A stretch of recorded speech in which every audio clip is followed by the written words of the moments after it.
Bonjour à tous et bienvenue aux vidéos sur le rapport mensuel de l'USDA sur l'offre et la demande dans le secteur des grains de juin.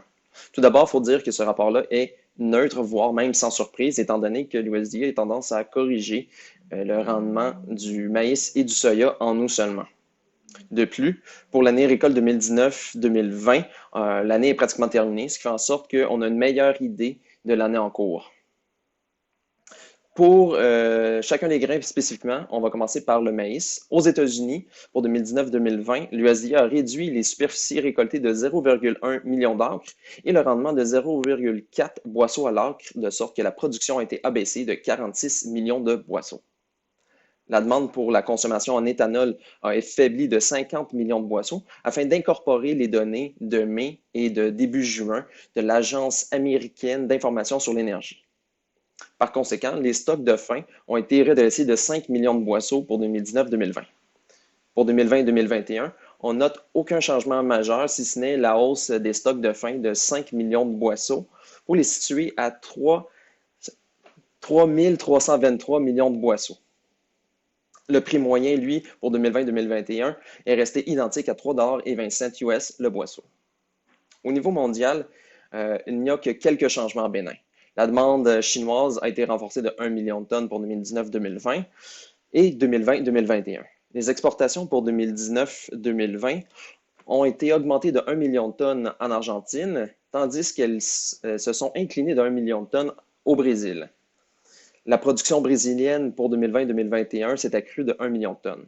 Au final, les stocks mondiaux devraient fléchir de 1,75 million de tonnes pour 2020-2021, ce qui les établit à 337,87 millions de tonnes.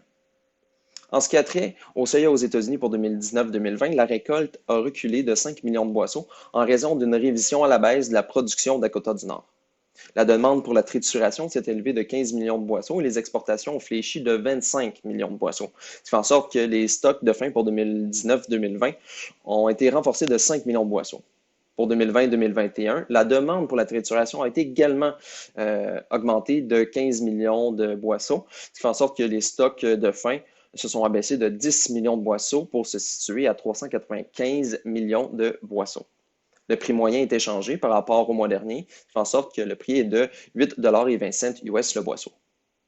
À l'international, ce qui est important de noter, c'est la croissance des importations chinoises de 2 millions de tonnes pour 2019-2020, alors que l'USDA les avait redressées de 3 millions de tonnes le mois passé, ce qui les établit à 94 millions de tonnes.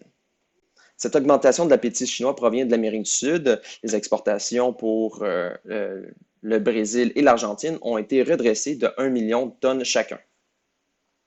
Les stocks de fin pour 2020-2021 ont été réduits de 2,05 millions de tonnes pour les situer à 96,34 millions de tonnes.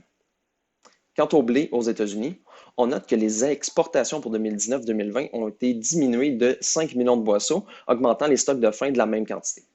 Pour 2020-2021, le rendement du blé a été redressé de 0,3 boisseaux à l'acre et la production a été renforcée de 11 millions de boisseaux. Par conséquent, les stocks de fin ont été redressés de 16 millions de boisseaux pour s'établir à 925 millions de boisseaux. Le prix moyen, lui, et suit la même tendance que le maïs et le soya, c'est-à-dire qu'il est identique au mois passé à 4,60 $ US le boisseau. Sur l'échiquier mondial, l'augmentation de 4,18 millions de tonnes de la récolte indienne est particulièrement frappante, ce qui fait en sorte que la production est record pour 2020-2021. D'ailleurs, les stocks mondiaux se sont accrus de 5,97 millions de tonnes pour les situer à 316,09 millions de tonnes, en majeure partie dû à l'Inde.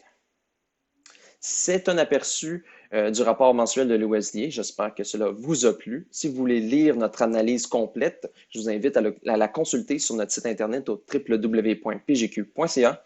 Je vous donne rendez-vous dans un mois pour l'édition de juillet.